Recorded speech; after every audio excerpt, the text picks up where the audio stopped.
Porque nós somos cada vez mais uma geração de diabos humanos que perderam a alma, vivendo cada vez mais enlouquecidamente. E até a definição de Deus, ou as falas sobre Deus, quando eu ouço, parece que eu estou ouvindo falar do pior do diabo.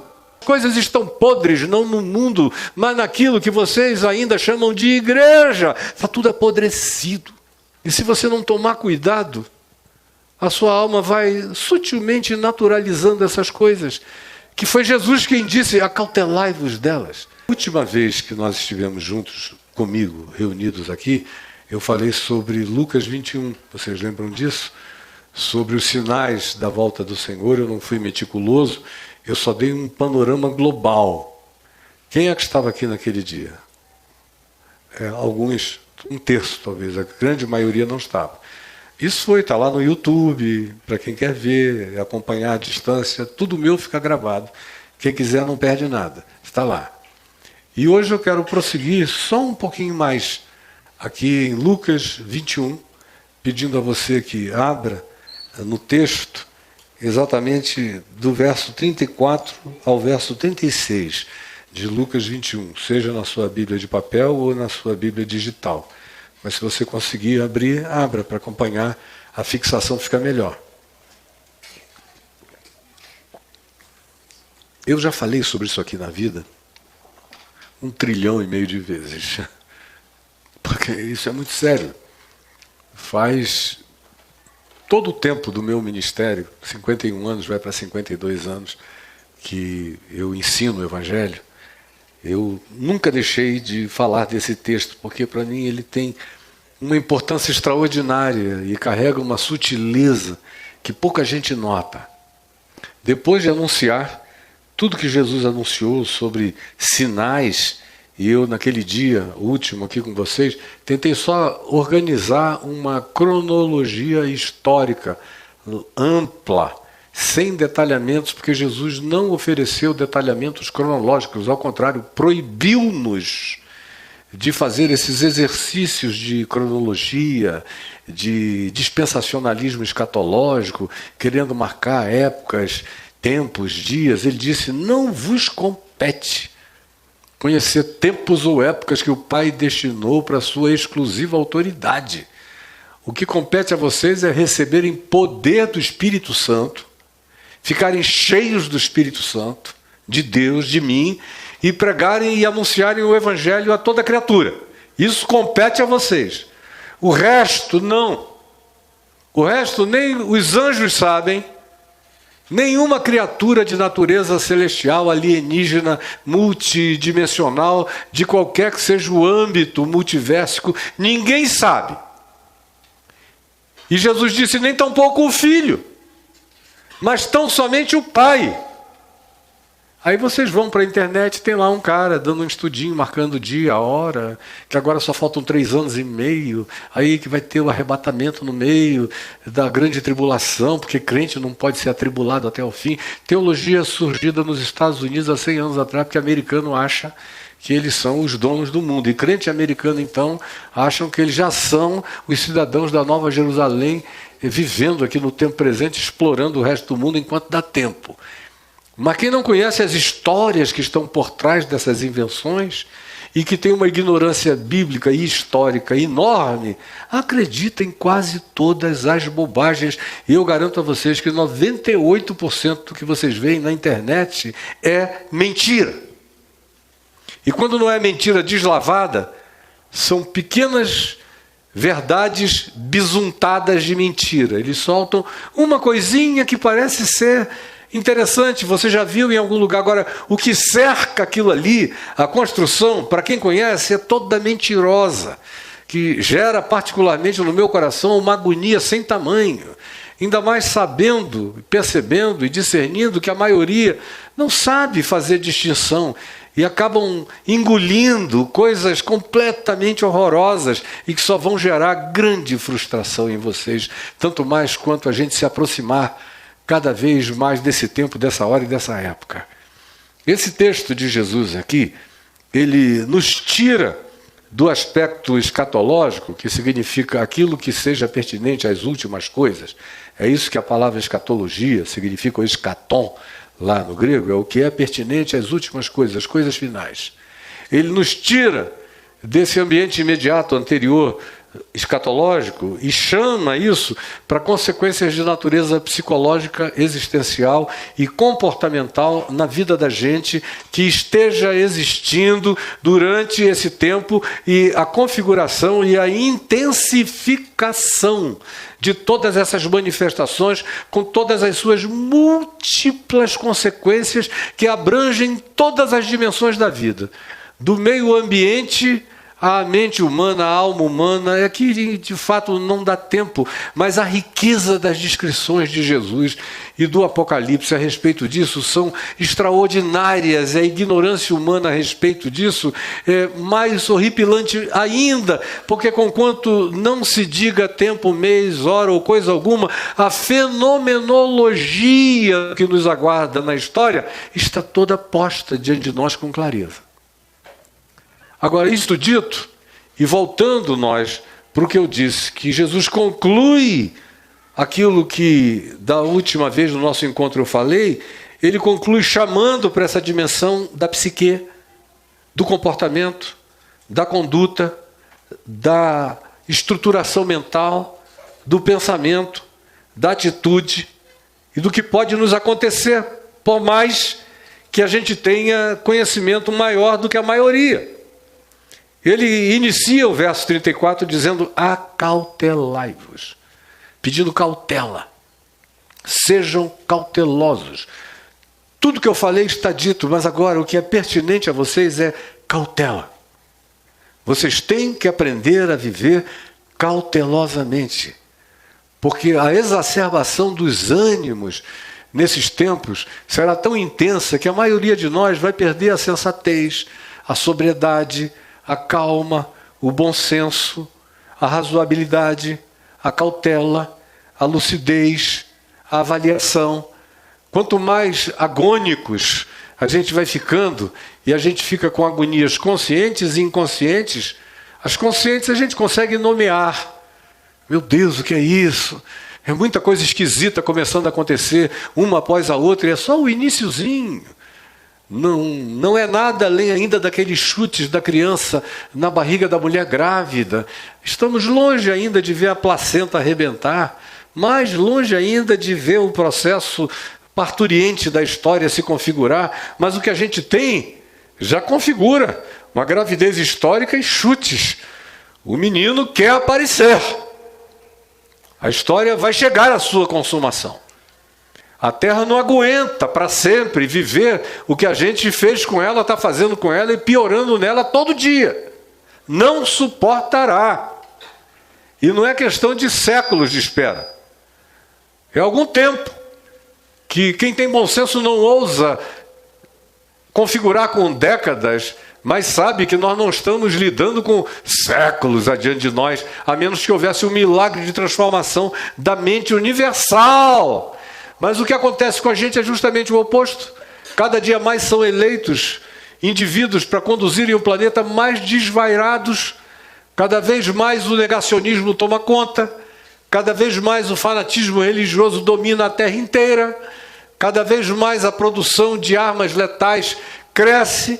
Cada vez mais o acúmulo de bens converge para 1% da população mundial, que é dona de praticamente 70% daquilo que deveria ser pertinente à sobrevivência do resto da humanidade. Nenhuma casa consegue se pôr em pé com esse tipo de desigualdade. Vocês imaginam que com toda essa diversidade ética, política, cultural, de todos os tipos, espiritual e religiosa, o que vai acontecer com tanta desigualdade a não ser o caos absoluto? E quando você tem líderes mundiais que falam em explosão atômica, como quem brinca de catolé, quando eu era criança tinha o catolé, na minha terra a gente chamava de cabeça de nego. Era aquela bombinha grossa, como é que chama por aqui? Cabeça de nego, né? Catolé. Então falam de bomba atômica, de guerra atômica, de recurso atômico, como quem está falando de catolé. Eu tenho mais do que você. É um negócio patético, horroroso.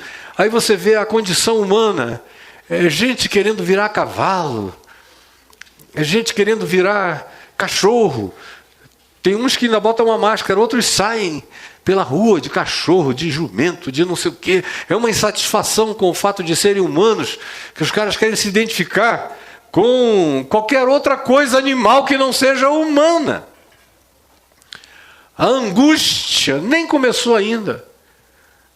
Eu e Adriano oramos intensamente pelos nossos filhos e pelos nossos netos e bisnetos, porque eles vão herdar um planeta indescritível. Alguém aqui já assistiu o filme do diretor que morreu essa semana? O nome do filme se chama A Ilha do Dr. Monroe. Já viu? Nós estamos andando para transformar o planeta na Ilha do Dr. Monroe. Por isso é que eu tenho levado pessoas em viagens para lugares pré-diluvianos, porque de acordo com o livro de Enoque, de acordo com toda a literatura da mitologia humana, de acordo com todo o conhecimento acumulado, de acordo com o que você encontra em Jesus e nos apóstolos, o que houve antes do dilúvio foi tão insuportável, entre outras coisas, por causa de um processo de hibridização de seres de outra natureza e também alterando a genética humana e animal. E aí o livro de Gênesis, no capítulo 6, nos diz que o caminho de toda criatura na face da terra foi alterado. E essa foi a razão pela qual veio o dilúvio. E Jesus pega isso e diz, assim como foi nos dias de Noé, também será nos dias da vinda do Filho do Homem. E a gente olha em volta e vê. Ontem, os japoneses anunciaram os experimentos que estão fazendo, genéticos. Por enquanto, sempre começa visando uma bondade. Sempre. Nós estamos botando células humanas em porcos.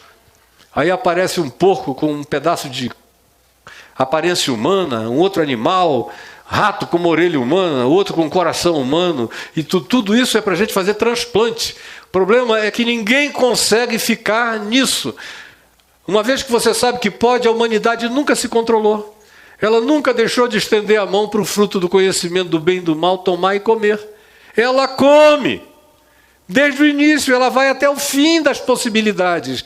E o que nos aguarda num futuro não tão longínquo está para além do que vocês conseguiram imaginar até aqui. Eu, no entanto, vivo de imaginar isso há muitos anos, que eu sei que será assim, e me preparo. E tento preparar as pessoas. Acautelai-vos. É o que Jesus tenta fazer. É nos colocar num estado de observação cautelosa de tudo.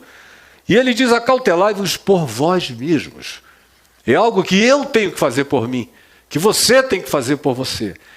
Tem que se tornar uma consciência nossa.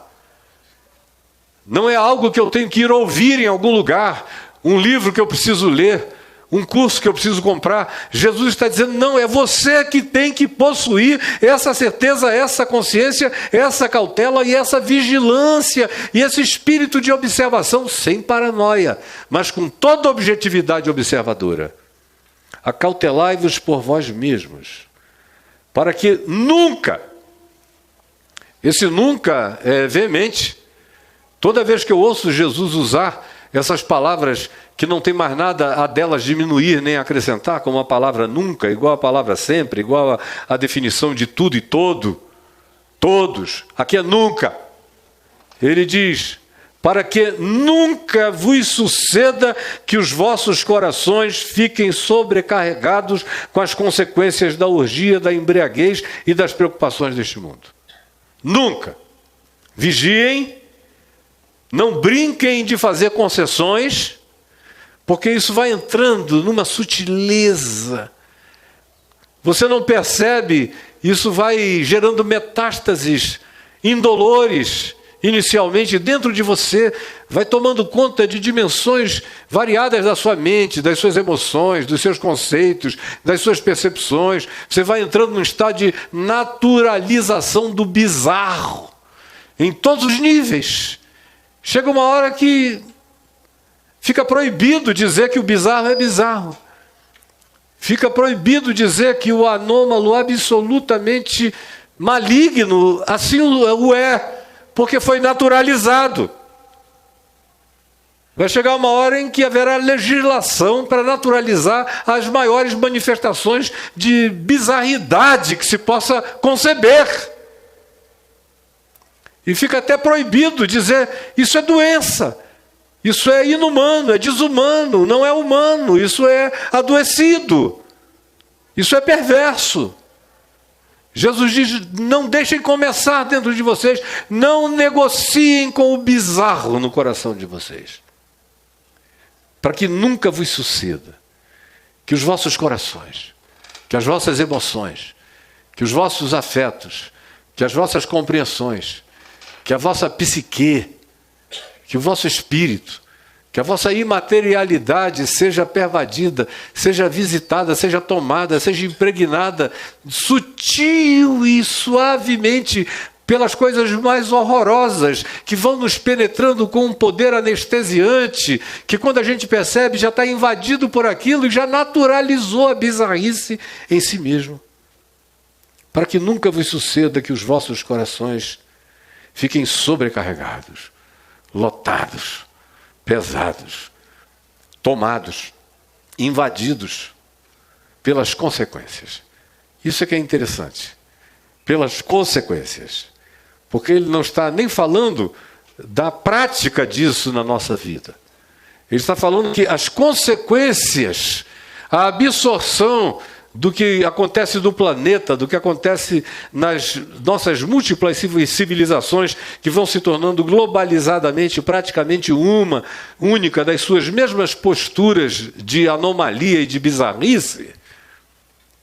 Não é necessário nem que você venha fazer adesão pessoal e prática pessoal. Jesus diz: a vibração, a consequência,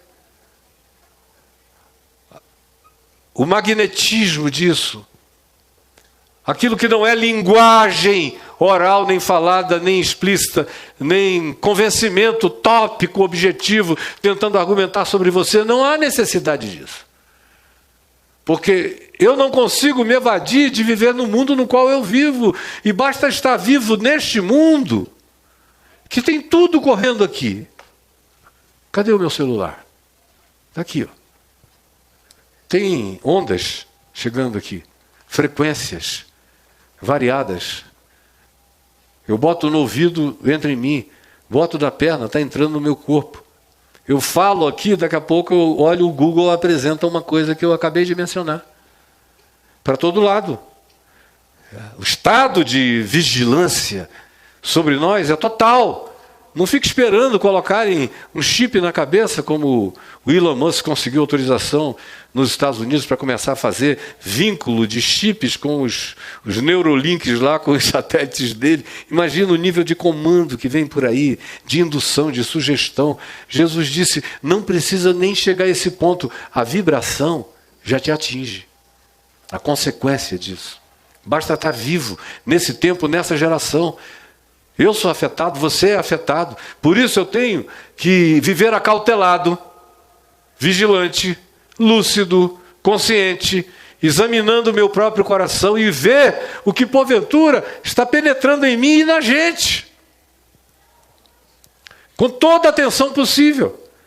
Para que porventura os vossos corações não fiquem sobrecarregados, lotados, entupidos, pervadidos, consciente e inconscientemente, tudo em vocês venha a ser afetado sem que vocês percebam. Com as consequências. Não é nem com a ação direta sobre vocês, é o que vibra e que toca e que passa e que eu capto. Porque eu sou uma antena sensível, viva de tudo. Eu faço parte do inconsciente coletivo da humanidade, você também. Aí eu teria um monte de histórias científicas para te provar que isso é verdade, mas não é o caso. No mínimo, pelo menos, me dê algum crédito. Passei a vida inteira estudando essas coisas para esse tempo e para essa hora. Para não ser bobo em geração nenhuma, nem na minha, nem na última e nem nas últimas. Querendo ou não querendo, a gente é afetado. Quando você vê, você está tendo emoções que você não sabe de onde vieram.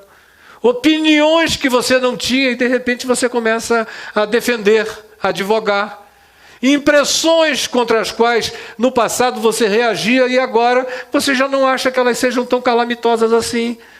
São as consequências, são as vibrações, são as emanações, as mais variadas, que vão nos penetrando com códigos os mais diferentes. Não é preciso que você ouça, que você assista. Nós chegamos num ponto em que nós estamos pervadidos e invadidos de sinais de todos os lados. Tudo nos penetra o tempo todo. Nunca foi tão difícil, mais difícil do que agora, só no nosso futuro, que será ainda infinitamente mais intenso e poderoso. Mas se prepare. Acautele-se, para que, mesmo não fazendo, que é o que Jesus diz aqui, você não venha a ser afetado pelas emanações, pelas consequências. Tem muita gente aqui que diz, não, eu não faço isso. E note que Jesus aventou 3 coisas. Ele disse as consequências da orgia, da swingada, da surubada, do poliamor, da ria. Você bote o prefixo que queira nela, já entenderam? De qualquer que seja a natureza, não precisa você ir lá e fazer. Isso está em todo lugar, vem, penetra. Você não sente, mas chega. As consequências da orgia, as consequências da embriaguez. Aí você diz, não, eu bebo socialmente, eu nunca tomo um porre. Normal. O Evangelho não é propositor de nenhum tipo de abstinência. Ele propõe, de fato, moderação, equilíbrio e autocontrole em tudo.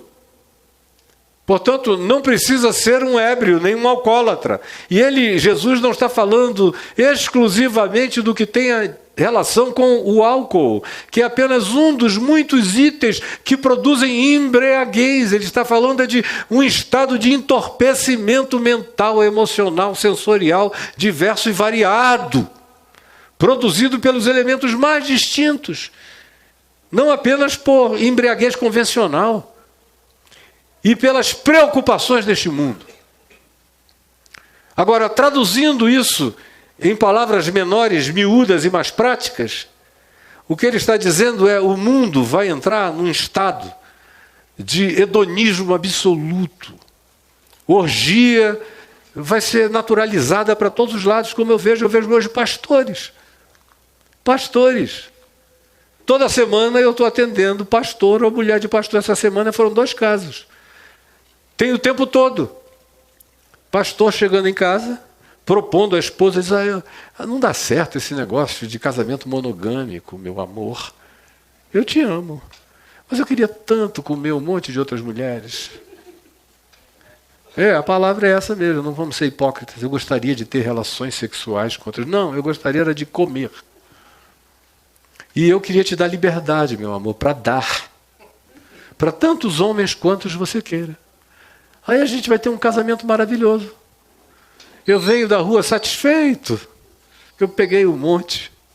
E você vem também numa felicidade enorme, porque não tem que encarar esse barrigão o tempo todo. Pode pegar uns garotos sarados, você vem mais feliz, e a gente mantém a nossa sociedade familiar, financeira, econômica e de criação de filhos, pobres filhos. E eu não estou falando de Nero, nem de Calígula, nem do imperador Cômodo, de Roma. Eu estou falando de pastores que estão aí. Vocês assistem na internet e dizem, ai, que bênção. Agora, eu sei quem são. Porque acaba que tudo termina de algum modo em mim. Se não é por ele, é pela mulher, ou é pelo filho. São outros que vêm e me procuram, porque sabem que eu não ando de brincadeira com nada disso a minha vida inteira. Aí é o tal do poliamor como prática pastoral. Tem alguns que querem ser sinceros comigo, aí me procuram e dizem, reverendo Caio, sabe, a gente evoluiu no ministério um pouco mais, e agora nós estamos em plena prática de poliamor, eu e minha mulher. Aí eu digo, você deve estar achando uma delícia, a tua mulher deve estar sofrendo um horror. Porque a alma não é pós-moderna, meu amigo. Ela continua sentindo do mesmo jeito. E se a tua mulher é mulher, ela está sofrendo muito. A menos que ela seja como a mulher do imperador Cláudio, a Messalina, que era a prostituta das prostitutas em Roma. Ganhava de todas as prostitutas em concurso para ver quem conseguia aguentar mais homem numa noite. Ninguém vencia a Messalina. A tua mulher não é a Messalina. Aí daqui a pouco vem a mulher e me diz, pelo amor de Deus, pastor, fala com ele, eu não aguento mais. Eu já tive que sair com alguns caras por aí para satisfazer a ele, para ele poder sentir a vontade para pegar as mulheres. Mas eu estou que eu não aguento mais, eu estou destruindo a minha alma, me salva. E você fica pensando que são 5 aqui, 5 ali. Isso está espalhado para todo lado e o pessoal vai e prega bonito para vocês. E no fim você diz amém, que bênção que o Senhor é. E eu fico de lá torturado, sabendo de tudo. Da nojeira inteira. Ontem alguém me falou de um cara que eu já tinha previsto. Estava lá crescendo na internet, com um monte de gente seguindo, e eu falei, esse moço vai apresentar, ele vai manifestar o espírito que está nele, qualquer hora dessa. Não deu outra. Ontem uma pessoa íntima me chamou para dizer que a esposa foi embora, porque ele estava obrigando a esposa a transar com quem ela não queria.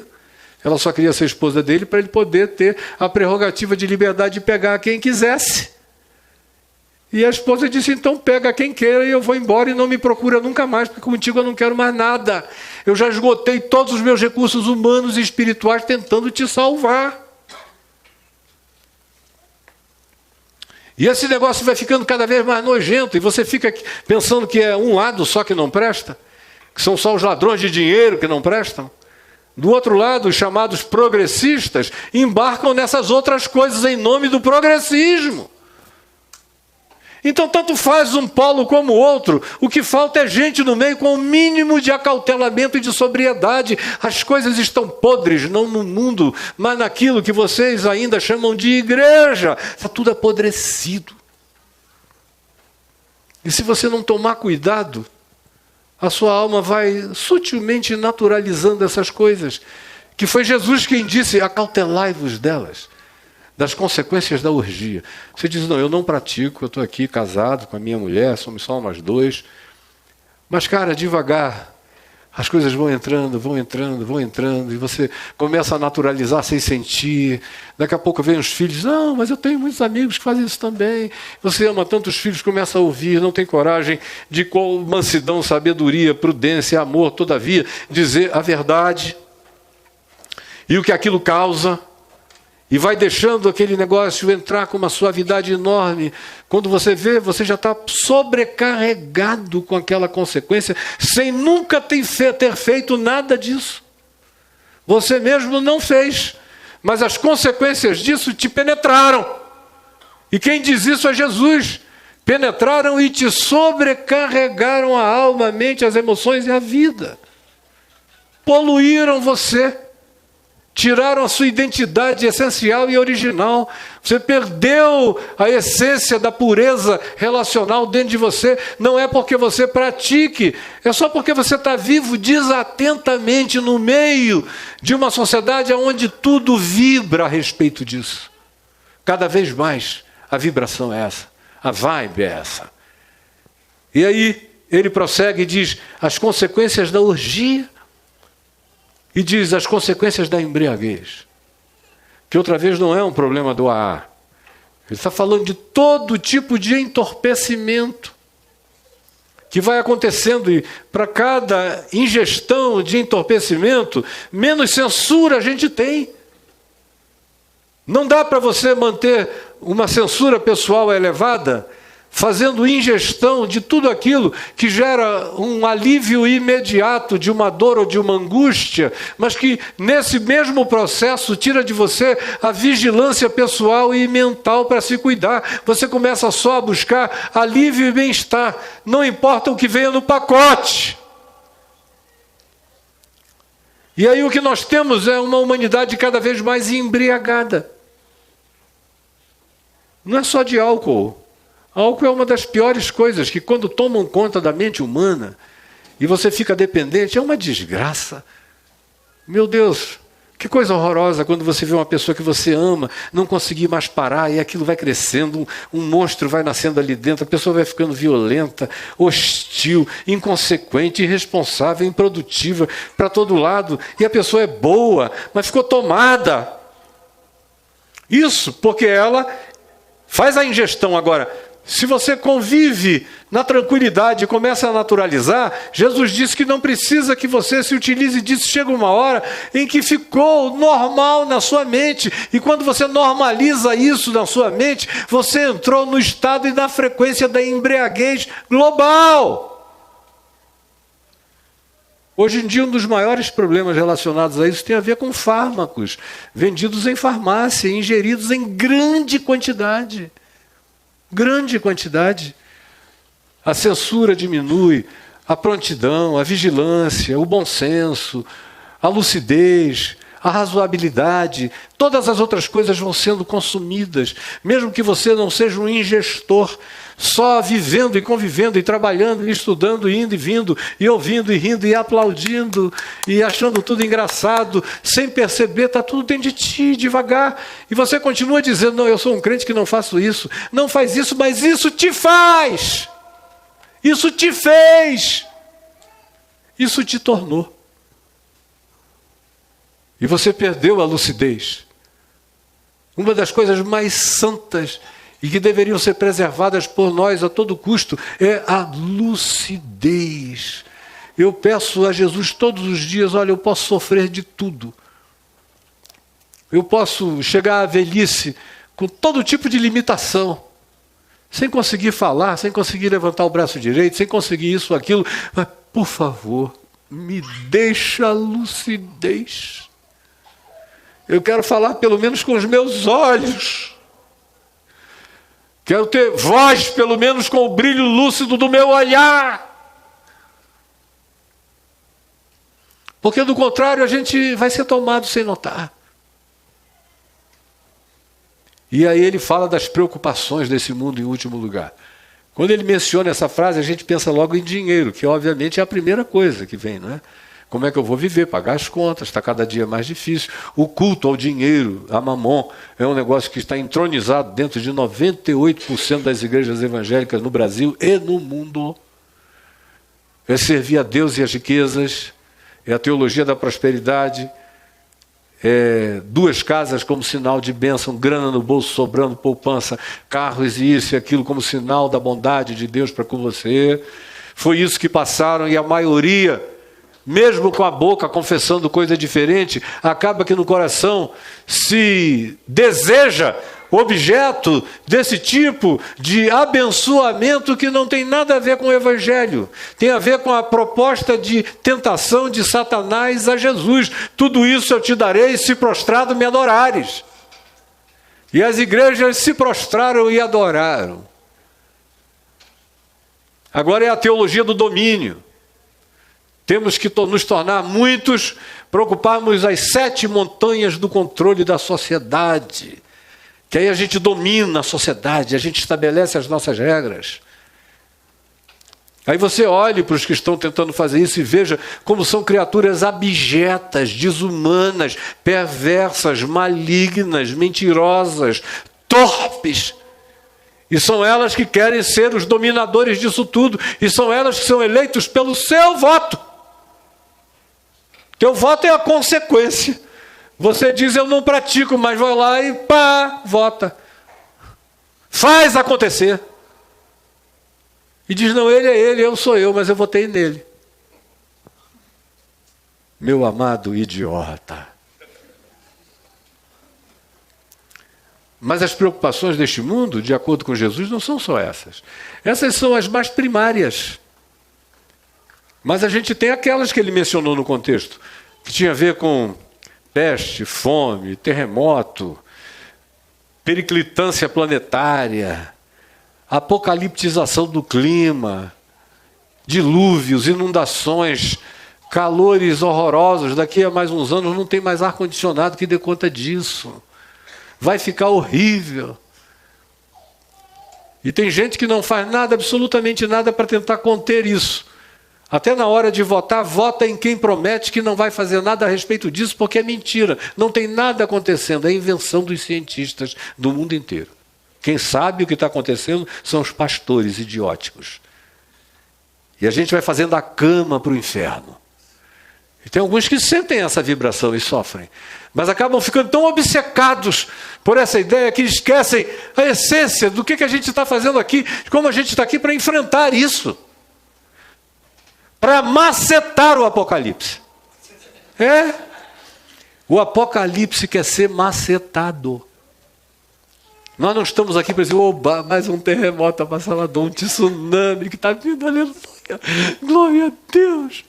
Esse monte de entes chamados drones e alguns outros de entidades plasmáticas pelo mundo inteiro, eu não sei o que é, mas é uma gracinha, que aleluia, glória a Deus. E tem outros em pânico, em pavor, em depressão, em síndrome do pânico. E aí é ingestão, é anestesia, para suportar a angústia de viver, de ser. E Jesus disse, acautelai-vos das consequências, porque mesmo que você não seja dos praticantes veementes e apaixonados disso tudo, a rebordose, o retorno das águas desse tsunami sobre você vão te atingir. Os ecos dessa maldade penetram, atravessam você o tempo todo. Acautele-se das consequências e de todo tipo de preocupação. Viva responsavelmente enfrentando toda a maldade que se acumula para nos destruir. Macete o Apocalipse fazendo o bem que você possa. À natureza, à criação, ao próximo, fazendo as melhores escolhas humanas, elegendo as melhores pautas de vida, conforme sejam coerentes com Jesus e com o Evangelho. Faça tudo o que você puder. E não fique obcecado de medo nem de pânico. Porque se você panicar, isso se introjeta em você e enlouquece você e tira outra vez a sua lucidez e embriaga você com agonia. E então ele prossegue dizendo, façam isso, para que aquele dia não venha sobre vós repentinamente como um laço. Gente, por enquanto a gente está falando disso, mas vai chegar uma hora que vai ser zapt. Quando a gente vir, já foi. Isso não vai ter aviso prévio. A ONU não vai deliberar nada a respeito. Simplesmente vai acontecer sob os auspícios e a égide de poderes muito superiores. Zapt. E a gente é levado de roldão. Nós, nossos filhos, nossas casas, nossos amores, o mundo que a gente desejou, de algum modo, criar e construir de bom e de melhor para aqueles a quem a gente ama, tudo isso está sob a ameaça de ser completamente devastado, e Jesus não brinca disso e diz, acautelem-se, abram os olhos, prestem atenção, não basta não fazer. As consequências disso, sem que vocês tenham um anteparo lúcido de vigilância, penetrarão vocês. E quando esse tempo chegar, não haverá ilha para a qual você possa mudar, como hoje na Terra. Para que país você mudaria hoje? Não, me diga. Eu às vezes fico conversando com a Adriana. Aqui no Brasil, para onde você mudaria? Para o Rio Grande do Sul? Faça uma Arca de Noé. Para Santa Catarina, pobre de Balneário Camboriú. Eu estou dizendo isso, eu e a Adriana conversando sobre isso há anos. O futuro disso aqui vai ser horroroso, esse pessoal fica construindo prédio de 300 andares. Você vai à praia lá, quando dá 2 horas da tarde não tem mais sol, porque a sombra dos edifícios já não deixa mais o sol entrar. Contrataram os especialistas holandeses para fazer um dique brasileiro, mesmo feito por holandês, não dá certo. O dique foi levado. Ontem vocês viram a alagação, e isso é ainda a criança tomando banho na banheira e derramando aguinha para fora. Não é a coisa braba que vem por aí, vem. Eu sou do Amazonas, meu Deus, graças a Deus meus pais morreram. Meu pai ia chorar de tristeza de ver o rio Amazonas, que ele se orgulhava de dizer que a parte mais larga na cheia chegava a 99 quilômetros, na média as partes largas tinham 55 quilômetros, a parte mais estreita era o Estreito de Óbidos, era profundo, mas com 1,5 km de largura, o que já é uma dimensão grande para o rio, mas para o Amazonas era brincadeira. E se ele chegasse lá e visse o Rio Negro, no meio do Rio Negro, outro dia um pessoal estava andando de jet ski e encalhou, porque a areia estava lá no topo. E eu cresci ali, olhando para o Rio Negro, imaginando embaixo daquilo ali um abismo, tão negro quanto as águas, mas está tudo ficando raso. E os peixes morrendo para todos os lados, e a floresta queimando, o cerrado sendo devastado. E aí Copacabana? A vocação de Copacabana é virar Veneza. Vai ter que entrar de barco na Constante Ramos, virar para Domingos Ferreira. Chegar lá no lugar onde a gente tem um apartamentozinho onde a gente fica e amarrar o nosso barco no segundo andar do prédio. Para onde você vai? Para Portugal? Que também está queimando? Vamos mudar para a Califórnia? Essa semana eu soube de um amigo que perdeu 3 casas. Ele foi para lá novinho, trabalhou, se tornou um homem famoso, ganhou dinheiro, comprou uma casa que ele transformou em estúdio, depois ele comprou uma outra onde ele foi morar, aí depois a filha casou, ele deu para a filha viver, comprou uma outra para ele, não tão longe, o fogo veio, acabou com as 3 na mesma hora. Tem seguro? Tem, mas e as fotos, e as memórias, e os amores, e tudo mais que tem valor, foi embora e não volta nunca mais. Você vai mudar para onde? Por que amanhã o Trump não vai tomar posse num desfile militar? Porque o frio está tão grande em Washington que eles vão ter que fazer reclusos no ambiente interno e não aconteceu nada ainda. Daqui a 10 anos vai ser tudo lá de dentro. Aonde é frio vai ficar horroroso. Aonde é crente vai virar inferno. Aonde chove vai se tornar dilúvio. E as inversões desses aspectos vão acontecer também sem aviso. No planeta inteiro, vocês estão vendo o Saara. Tem eclosão de aquíferos brotando no Saara, daqui a pouco já é um problema. Estão vislumbrando um problema da perda de equilíbrio climático no Saara pelo surgimento de florestas. Para onde você vai mudar? Vai com Elon Musk para Marte. Para onde você vai? É o que o profeta Jeremias diz no capítulo 12. Sem tempo de paz tu não te sentes seguro. O que acontecerá contigo quando tu tiveres que fugir daqueles que vêm a cavalo contra ti na escuridão das florestas do Jordão? Acautelai-vos. Alguém pode ter vindo aqui e dizer, ai meu Deus, eu fui lá ouvir o Caio e ele só falou coisas perigosas.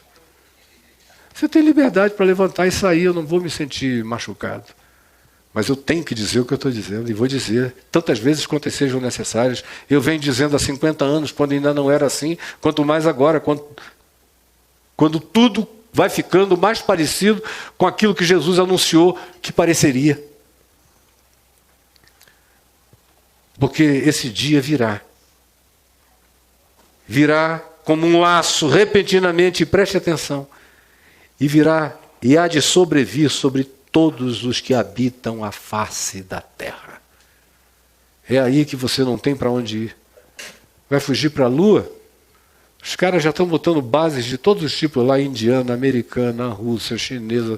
Daqui a pouco o que diz o profeta Joel no capítulo 2, no verso 28, de que a Lua vai se transformar em sangue, vai acontecer.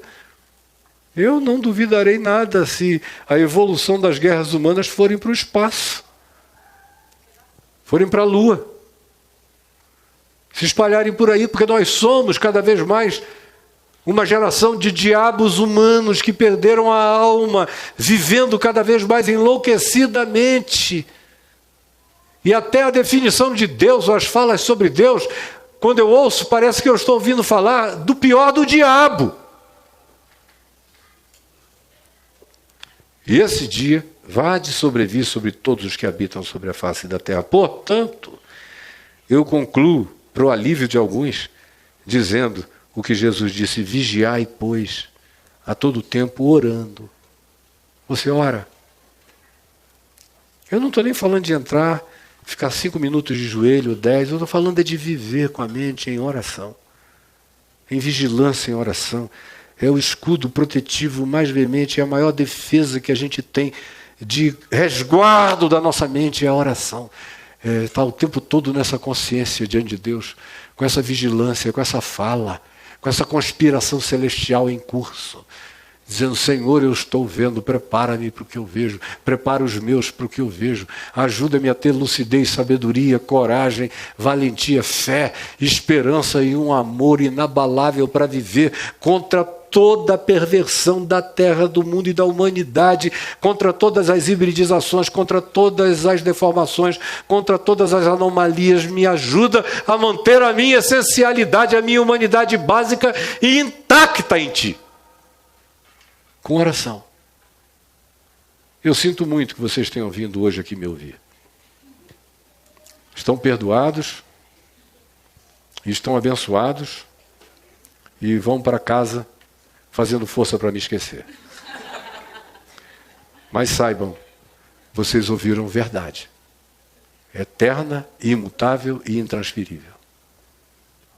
Acautelai-vos. Por vós mesmos. Por decisão pessoal e particular. Por lucidez própria. Para que nunca vos suceda que os vossos corações fiquem sobrecarregados com as consequências da orgia, da embriaguez e das preocupações deste mundo, dessa existência. Para que aquele dia não venha sobre vós repentinamente como um laço, pois há de vir sobre todos os que habitam sobre a face da terra.